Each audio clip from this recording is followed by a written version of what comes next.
前回、私はこう言ったわ。カスパは別の道を選んだ。と。なぜ、別の道なのか、その答えを今日、見ていきましょう。第0話で見たトリレンマ、速度、分散性、セキュリティ、同時には解けないと言われた、不可能なパズル。カスパの物語の出発点なのだ。プルーフ・オブ・ワーク、ゴースト・ダグ、ラストか、そしてクレッシェンド。カスパは、ここまでの旅で、この3つの要素を、1つずつ手にしてきたの。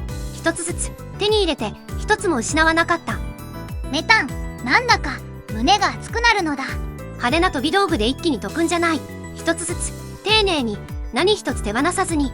じゃあ、カスパはもう、ゴールに着いたのだ。ずんだもん。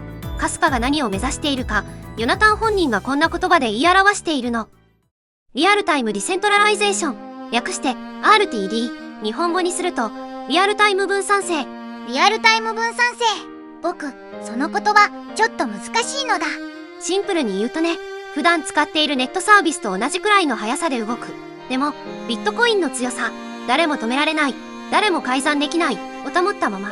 それを、リアルタイムで、つまり、いつでも、どこでも、高速に、安心して使える状態で実現する。なるほど、それが、リアルタイム分散性なのだ。そして、ヨナタンは、その目指す先について、こう言っているわ。北極星。カスパが見上げ続ける、その星。そしてヨナタンは言うの。私たちの北極星は、3つの構成要素でできている。と、インターネットの速さ、ビットコインの分散性、ビットコインのセキュリティ。この3つで、北極星はできている。メタン、ちょっと待つのだ。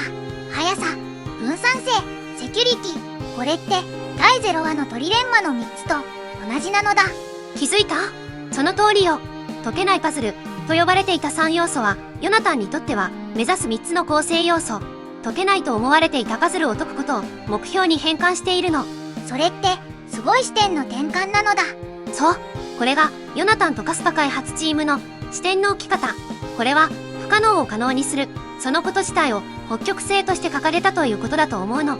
そして、クレッシェンドで、カスパは最後のピース、速さ、を手の中に収めた。トリレンマはもう、カスパの手の中で解けている。うわ、僕、今なんか、すごい鳥肌が立っているのだ。これまでのお話は全部、その瞬間に向かう旅だったの。でもね、ずんだもん。カスパの旅は、ここで終わらなかったの。第8話でサットンが言っていた、もっと大きな計画。カスパ公式も、まだ先があると公表しているわ。その挑戦も、いずれ来る。カスパは、クレッシェンドの次に、別のものを取りに行く決断をしていた。賢い契約の世界。賢い契約。前編で見た、カスパが選んだ、別の道、なのだ。そう。カスパは、賢い契約の世界。専門的には、プログラマビリティと呼ばれる場所にたどり着くことを計画していたの。送金だけじゃなく、ゲームも金融もあらゆるアプリを自由にプログラムできる、その性質を指す言葉よ。2015年、イーサリアムが世界で初めてスマートコントラクトをチェーンの上で動かしてみせたわ。その後、世界中で新しいチェーンが生まれた。ソラナもその他の主要チェーンもほとんどがイーサリアムが見せた仕組みを参考にそれぞれの工夫を加えてきた。これが一般的なスマートコントラクトの世界。その中心にあるのがアカウントモデル。アカウントモデル？一つの大きな帳簿にみんなの残高が書いてある仕組み。スマートコントラクトはこの大きな帳簿の上で動く。DeFi も NFT もお金の動きも全部この一つの帳簿に書き込まれていく。A さんの残高は今いくら？この NFT の持ち主は B さん。その一つの確定した数字や所有者を帳簿がずっと順番に管理し続けるの。あ、それってすごく便利なのだ。そう、便利。でもね、ずんだもん。帳簿は一つだから書き込みに待ち行列ができるの。それに書き込まれた残高や所有関係は消えずに増え続けていく。残高という性的な情報を保ち続けられる代わりに帳簿は重くなるの。では、カスパはどうしているか。カスパ公式は自らをこう表現しているの。原則は保守的、エンジニアリングは急進的、プルーフオブワークや UTXO という設計の芯は守り抜く。でも、リアルタイム分散性を実現するための方法は誰もやったことのない手法で攻めるという意味ね。カスパは最初から UTXO モデルだった。前編で見た管理者のいない金券、あれが UTXO。覚えてるのだ。でも、アカウントモデルじゃないってことは何が変わるのだ？アカウントモデルは一つの大きな帳簿。書き込みは順番待ちの直列処理。でも UTXO は違う。金券はそれぞれが独立しているから順番を待たずに並列で動ける。だからカスパは UTXO なのだ。そう、カスパは分散性を貫くために並列で処理できる UTXO が不可欠だったの。サトシから受け継いだ UTXO とヨナタンが発明したゴーストダグ、カスパはこの2つをセットで設計の軸に据えた。もしアカウントモデルに変更してしまったら、全員の残高を1つの帳簿で管理することになる。一つの帳簿で管理し始めたら並列じゃなくなるのだ。 UTXO は長らく複雑な契約には向かないと言われてきたわ。アカウントモデルみたいに残高を1箇所に保つ仕組みではないから状態の管理が難しいと。だから多くの新しいチェーンはプログラマビリティのために UTXO を諦めアカウントモデルを選んだ。賢い契約を動かすには今の状態がすぐ確認できないといけないってことなのだ。でもカスパには UTXO を手放す選択肢がなかった。並列性を捨てるとカスパはカスパでなくなる。それがカスパの存在理由そのものだから。だからカスパは UTXO を維持してプログラマビリティの世界に挑戦する道を切り開いたの。今 UTXO は再評価されている。古い仕組みの中に新しい時代に必要な強さがあった。そして特化型で UTXO をより表現力豊かにシンプルさを保ったまま新しい表現力を加えた。ではここで特化型はカスパの何を解き放つのか。それは前編で見てきたスマートコントラクトの世界、しかも北極星を見失わずにカスパで実現する。それがプログラマビリティ。特化型でその挑戦を支えたカスパが手にした道具は3つ。コベナンツ、そして前編でも触れた追形、ゼロ知識証明、正式にはゼロ、ナレッジプルーフ、それからシルバースクリプト。コベナンツと GK が特化型の機能の柱。そしてカスパでコベナンツアプリを開発するための新しい言語がシルバースクリプト。この3つすべて別館ではなくカスパの本館の中で UTXO の仕組みを保ったままプルーフオブワークのまま動かす。それが特化型の設計。ではここでこの設計が生み出す主な3つの強さを見ていきましょう。1つ目、コベナンツが金券に条件と動作を刻む。コベナンツとは金券に条件と動作を書き込める仕組みのことよ。金券はそれぞれ独立して動いているから一つのアプリが盛り上がってもカスパ上の別のアプリは静か、ガス代も上がらない。一般的なスマートコントラクトでは一つの帳簿を共有しているから混雑が全体に広がってしまうの。どこかのアプリが盛り上がると関係ないアプリのガス代まで上がる。それはさっき話してた帳簿が重くなるって話とつながるのだ。そう、カスパの UTXO ならそれぞれの金券が独立して動けるから干渉しないということ。そしてこのコベナンツが UTXO のままでも状態を引き継いでいける道をカスパで切り開いた技術。一般的なスマートコントラクトは条件と動作をみんなで共有する帳簿の上に書いたプログラムで動かす仕組み。対してコベナンツは条件と動作を金券自身にかける。でも誰がどうやって書くのだ。そこで使うのがシルバースクリプト。シルバースクリプトはカスパでコベナンツを使ったアプリを作る開発者のための新しい言語。この条件が満たされた時だけ使える。次に使う時もこの条件を引き継ぐ。そんな条件と動作をシルバースクリプトで書いて金券自身に持たせられるの。金券に性格があるみたいなのだ。そう、ただ流通するだけの存在から自分で条件と動作を持つ存在へ。メタン、ちょっと心配なのだ。金券に条件を刻んでもそれを誰かが書き換えたり偽物を作ったりできちゃうのだ。そうね。でもそこを守るのもコベナンツのもう一つの仕事なの。特化型では開発者がカスパの本館の中で独自のコインやトークンを発行できるようになるわ。 KRC20 やそれ以外のいろんな資産ね。その発行の時にコベナンツはそれぞれの資産に誰がどんな条件で発行したかの系譜を刻むの。そしてその資産が誰かの手に渡るたびにネットワーク自身がその系譜を追いかけて確かめるわ。だから発行者を偽った偽物は弾かれるし条件が途中で書き換えられることもない。これがコベナンツのセキュリティの土台。カスパコインそのものじゃなくてその上で発行される独自の資産を守る仕組みなのだ。そう、カスパコインはもうプルーフオブワークとゴーストダグで守られている。コベナンツはカスパの上で生まれる新しい資産たちを同じ強さで守るための仕組みなの。独立して動ける金券に独立した条件と動作、そして引き継がれていく系譜。だからアプリは干渉せずに動けるしその金券に約束も刻める。これが特化型の最初の強さ。一枚一枚の金券が目を持って自らの正しさを確認しているみたいなのだ。2つ目、複数のアプリを一つの取引としてまとめることができる。例えば旅行の予約、航空券を取ろうとしたらその間にホテルの空き部屋が消えていた。そんな経験ないかしら？あるのだ。もう最悪だったのだ。もっと大きなケースで言うと、不動産を担保にしてお金を借りて別の不動産を買う、担保の登録、ローン契約の締結、借入金の入金確認、そして別の不動産のお金の振り込み、そんな複数のステップにまたがる取引を特化後は一つのまとまった処理として完了させられるの。もしこれがバラバラに動いていたら、担保もお金も用意できたのに、買いたかった不動産はその直前に売り切れていたなんてことが起きる。結果お金だけ借りて何も買えなかった。手数料も利息も無駄になる。大金だから手数料も利息も額が大きくて大変なのだ。でも特化なら全部が一つの取引としてまとまっている。買えなければ担保もお金も全て元通り、失敗したら全部やり直し、成功したら全部完了、バラバラにならない。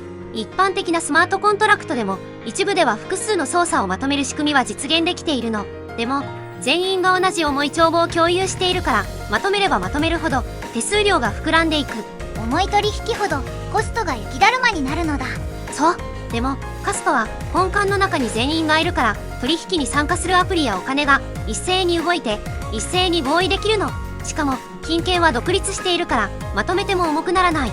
本館の中に最初からいるからわざわざ集まる必要がないのだ。だからまとめられるのだ。そう。そしてこの複数のステップにまたがる取引も開発者がシルバースクリプトで書き上げるの。開発者にとって書きやすい言語があるからこそ、私たちユーザーが使えるアプリが生まれてくる。これが特化型の2つ目の強さ。3つ目、何者にも依存しない自立した本館を実現する。自立した本館？カスパはね、ここまでで本館を守る力をすでに持っているの。プルーフオブワーク、ビットコインから受け継いだ改ざんできない物理的な強さ。そしてゴーストダグ、並列化でオーファンを撲滅し、早くしてもセキュリティが落ちない仕組み。この2つで本館の中の信頼は完成している。でも本館の中の信頼が完成していてもそれだけじゃ足りないの。特化型でカスパが手にする3つ目の道具、それが追形、ゼロ知識証明。数学が起こす魔法。数学の魔法？ずんだもん。想像してみて。銀行の窓口で本人確認をする場面。銀行員がカウンター越しに小さな機材を差し出す。ここに4桁のパスワードを入力してください。って。銀行員さん、目を背けてくれてるのだ。そう。見ないように気を使ってくれているの。そしてあなたが入力を終えると、機材が銀行員に合っていると表示する。銀行員はあなたのパスワードを知らないまま本人だと確認できた。でもね、ずんだもん。これってよく考えると不思議じゃない？不思議？目を背けるっていうのは人と人の配慮よね。見ようと思えば見られる。信頼の上に成り立っているわ。もし銀行員に悪意があったら、もし後ろから誰かが覗いていたら、秘密は漏れてしまうかもしれないのだ。じゃあもし誰かの配慮や人を信用することに頼らずにパスワードを知っていることだけを証明できたら、そんなことできるのだ。できるの。それが追形、ゼロ知識証明。人間の配慮じゃなくて数学が秘密を守る。中身は見せない。でも正しさだけが相手に伝わる。すごいのだ。人を信用しなくても正しさが伝わるのだ。この魔法をカスパはどう使うのか。カスパの本館の外でいろんなアプリが動いていると想像してみて。ゲーム、金融、複雑な計算をするアプリ。そのアプリたちは自分のところで計算をする。そしてその結果が正しいということを追形の証明としてカスパの本館に持ち込むの。本館はアプリの中身を知らないままその証明だけを検証する。正しい証明なら受け入れる。間違っていたら弾く。さっきの銀行員さんと同じ立場なのだ。そう。でも銀行員さんと違って本館は目を背ける配慮に頼らない。数学がそれを保証するの。大事なのは本館が主導しているということ。アプリの運営者を信用する必要がない。中継する誰かを信用する必要もない。信頼の代わりに数学が置かれている。本館は外に依存しない。サットンは特化型の設計書の中で追形アプリが軽く動けるように専用の仕組みを用意したと書いていたわ。その仕組みのおかげで追形アプリが本館に持ち込む証明はそのアプリ自身の活動量に比例した分だけで済む。だから本館は重くならない。それぞれの追形アプリも独立して動ける。プルーフオブワークで改ざんを防ぐ。ゴーストダグと UTXO で並列化を守る。そして追形で、外との関係も本館が主導する。何者にも依存しない。自立した本館。これがトッカータの3つ目の強さ。メタン、一つ聞いていいのだ。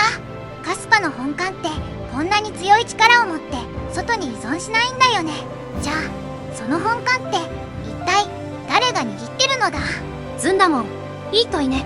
カスパの本館、あれだけ強い証人の力を持っているのに、それを握っている人は誰もいないの。誰もいない？社長もいないし、運営チームが決めているわけでもない。国でもないし、企業でもない。誰も承認力を持ってないのに承認はされてる。それってどこからその力は来てるのだ？その実態は参加する一人一人の合意の塊なの。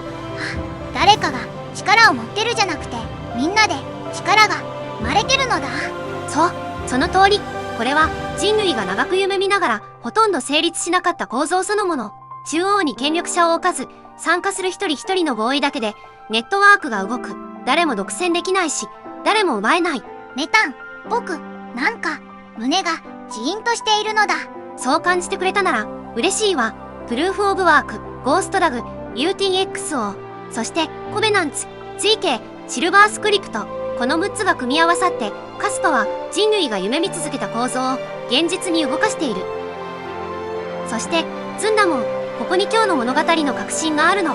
北極星、リアルタイム分散星はカスパがたどり着く場所ではない。夜の海で旅人が見上げ続ける空に固定された目印。それを見失ったらもうカスパはカスパじゃなくなる。カスパのコア開発チームはここまでの旅でその北極星を一度も見失わなかったの。プルーフオブワークを選んだ時も、ゴーストラブを作った時も、クレッシェンドを鳴り響かせた時も、全員が同じ星を見上げていた。そして彼らは北極星を見失うことなく新しい場所へと足を踏み入れた。北極星を見上げ続けたままプログラマビリティの世界へ最初の一歩を踏み出した。それがトッカータという挑戦だった。別館に頼ったら北極星を見失ってしまうから、だからカスパは別館に頼らない道を選んだのだ。その通り。これがカスパは別の道を選んだの本当の意味。カスパは北極星を見失わないために本館の中で指先を編む道を選んだの。クレッシェンドでカスパは平面のパズルを解いた。そしてトッカータでカスパはさらに新しい次元へと足を踏み入れた。北極星を見上げ続けながら次はもう一つの次元を手に入れようとしている。そしてここで語りたいのは設計の判断じゃなく実装の現場の姿勢。トッカータのハードフォークは当初5月予定だった。それが6月に延期された。延期なのだ。焦らず基礎を完全に固めてから出す、そういう判断だったの。他の多くの暗号資産プロジェクトは早く出すことを競う。でもカスパは正しく出すことを選んだ。ヨナタンの言葉、規律ある焦り、焦らず、でも止まらず。私がカスパのコア開発チームを見ていて思うことがあるの。一人一人は別の得意分野やアイデアを持っている。キップでいろんな提案をしている。でも全員が北極星を見ながら目的地に向かって走っているの。だから迷っているように見えない。みんなで同じ星を見上げてるから別々の道を歩いても同じ場所にたどり着くのだ。そう、この姿勢があるからこそ提案がバラバラに発散せずトッカータという一つの楽譜になったの。最後に一つ伝えておきたいことがあるの。トッカータは一人の天才の作品じゃないのよ。実はカスパの開発に関わる人の数はここ1年で大きく増えているの。ネットワーク全体で見ると直近1年だけで64人もの開発者がコードに貢献しているわ。そしてトッカータのリリースにも12人の開発者が名を連ねた。それぞれの領域をそれぞれの専門家が担ったの。ヨナタンが方向を示し、サットンが実装をリードし、そしてコア開発チームの仲間たちが編み上げた。みんなで編んだ一つの楽譜なのだ。そしてトッカータは完成形じゃない。トッカータはカスパの旅の中で次の挑戦への土台でもあるの。ヨナタン自身がそう言っている。トッカータではカスパにこの基盤が整っただけ。これから先この基盤の上でどんなアプリが生まれて、どのアプリがどれだけ多くの人に届くか、それもまだ誰にもわからない。じゃあトッカータが動いたからってすぐに何かが変わるわけじゃないのだ。そう、もしこの基盤の上で生まれたアプリが多くの人に使われたら、その時カスパを知る人がさらに増えていく。その先に何が育つか、それがこれからの物語よ。そして次に待っているのはダグナイト。ダグナイト？ナイトって騎士ってことなのだ。なんかかっこいいのだ。トッカータという土台の上に、カスパはもう、その次の挑戦に挑んでいるの。カスパが見上げ続ける北極星は、リアルタイム分散星。その道しるべをたどりながら向かう旅は、まだ続くの。次回も楽しみなのだ。第10話で会いましょうなのだ。ふふ、当時の判断は、あなた自身でね。